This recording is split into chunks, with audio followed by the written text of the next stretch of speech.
Cara, depois do falecimento do professor Olavo de Carvalho, começaram a surgir uma série de machões na internet, né? E entre esses machões, que agora vêm querer cutucar o cadáver, né, muitos pseudofilósofos estão aproveitando para, vamos dizer assim, de forma vampiresca, conseguir alguma notoriedade, né? Entre eles, o, entre aspas, famoso Paulo Giraldelli, né? Que é um cara que agora está ali produzindo. Eu percebi que entre as críticas que começaram a ser tecidas a respeito do meu querido professor Olavo, né, ali eu estava pesquisando, né, alguns vídeos ali no YouTube, surgiu um vídeo desse Giraldelli ali, tentando explicar, né, o que seria a sociologia do professor Olavo de Carvalho e como uma professora de sociologia estava caindo na arapuca, entre aspas, do professor Olavo. Quer dizer, assim, o Paulo Giraldelli, ele teve medo de enfrentar o professor Olavo enquanto ele estava vivo.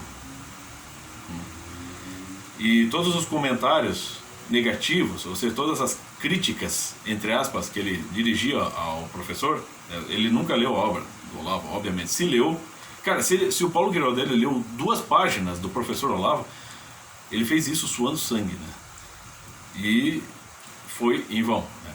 Então, ele era assim, era um vídeo tentando desmoralizar o professor Olavo e uma resposta do professor Olavo, né, que durava menos da metade do vídeo do Paulo Giraldelli, assim, destroçando o cara, né, colocando exatamente não apenas as incoerências do sujeito, mas ainda relembrando a tese fundamental de Paulo Giraldelli, qual que é?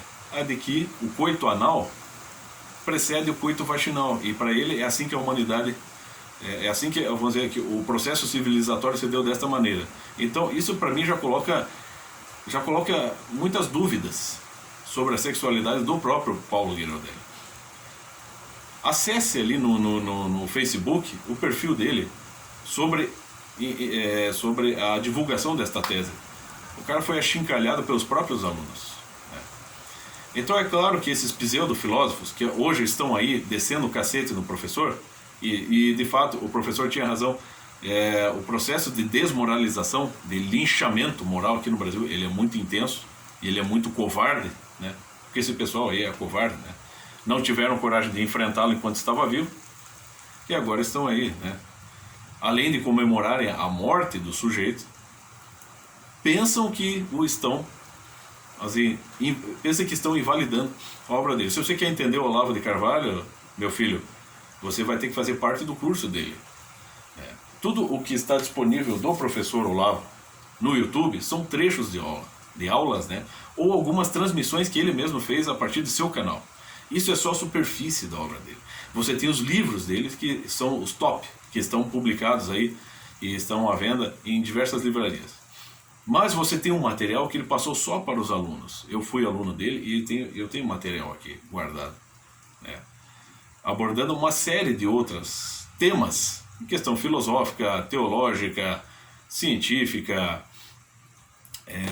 sociológica, enfim, abordando uma série de não apenas de temas, mas de situações, né, que são, vamos dizer assim, situações evidentes aqui no Brasil, né, históricas, presentes ou passadas aqui no Brasil, na nossa terra, bem como temas mais universais, e que ele conseguiu, de certa forma, por meio de uma articulação bastante genial, né, perceber o contraste, muitas vezes, do problema do brasileiro em relação ao problema do cultural, né, no resto do Ocidente, vamos dizer assim, né.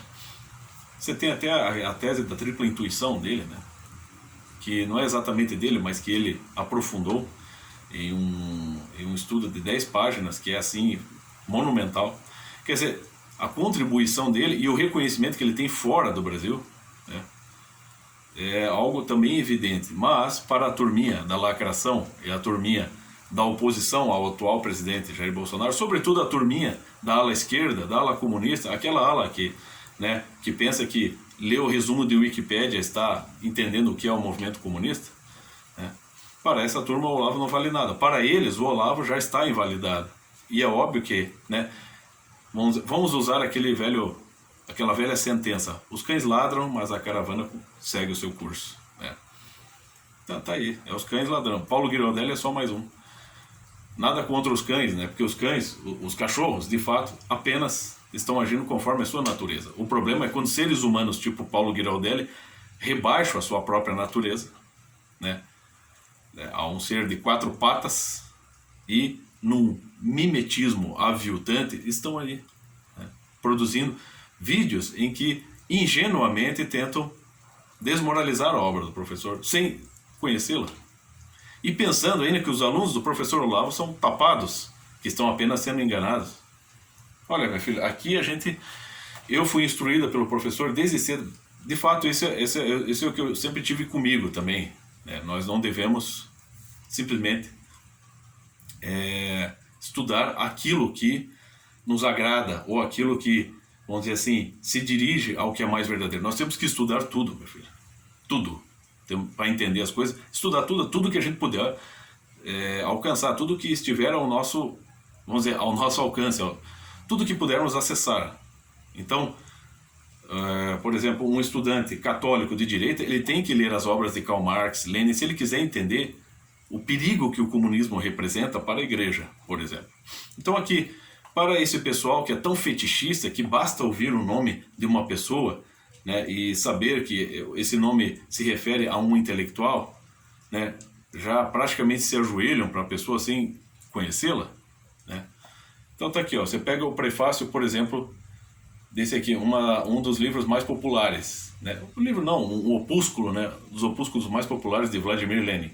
O prefácio é de apresentação, né, é de Florestan Fernandes. Florestan Fernandes foi um intelectual comunista aqui no Brasil, né, até as décadas de 30, 40, 50, né?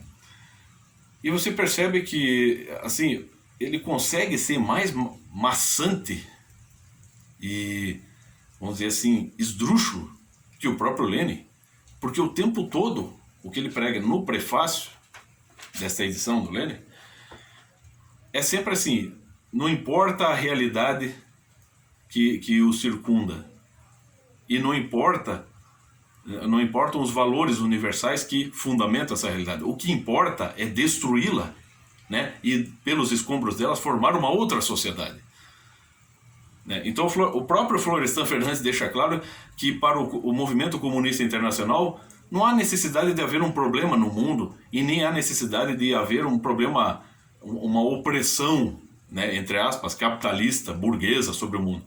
O que interessa é formar um outro mundo, pela demolição do mundo que já está aqui.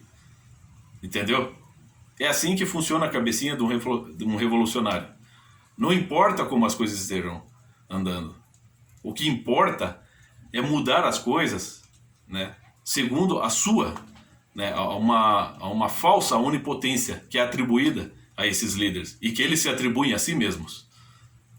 Esse é um dos pontos fundamentais do comunismo, né, dos movimentos comunistas. Você acha o quê? Você acha que Lenin acreditava em Deus? Não, o Lenin, né, aos 14 anos de idade, ele arrancou a cruz do peito dele porque não aceitou a punição do pai. O Lenin, quando adolescente, não gostava de frequentar as missas ortodoxas. E é claro que naquele tempo, sim, a educação era muito mais rígida, vamos dizer assim, sobretudo numa sociedade patriarcal como era a Rússia. Mas a atitude, eu tenho que encontrar esse livro aqui nos meus arquivos, que é um especialista em história da igreja e história da União Soviética. E ele explica aqui a atitude do Lenin aos 14 anos foi totalmente irrefletida. E dela resultou toda esta merda que é a União Soviética, né? Que, vamos dizer assim, matou mais gente que as guerras mundiais. E que até hoje está aí, né? Mais atual do que nunca, né? Segundo o que podemos receber da mídia internacional, que já não pode mais esconder o que a Ucrânia está passando. Então, esse é o tipo de gente, esse é o tipo de personalidade, né, vamos dizer assim, revolucionária, de mentalidade revolucionária. Ela não está interessada na realidade, ela está interessada em destruir a realidade para colocar a sua própria pauta, né, de sociedade. Então é assim, e é claro que com o passar das décadas, né, vamos dizer assim, com a praxis marxista funcionando muito bem, não há necessidade das pessoas, a nova geração de comunistas, socialistas, esquerdistas, eles não precisam estudar, eles não precisam entender as coisas, eles só precisam ser programados, entendeu? Para agir. E isso é triste.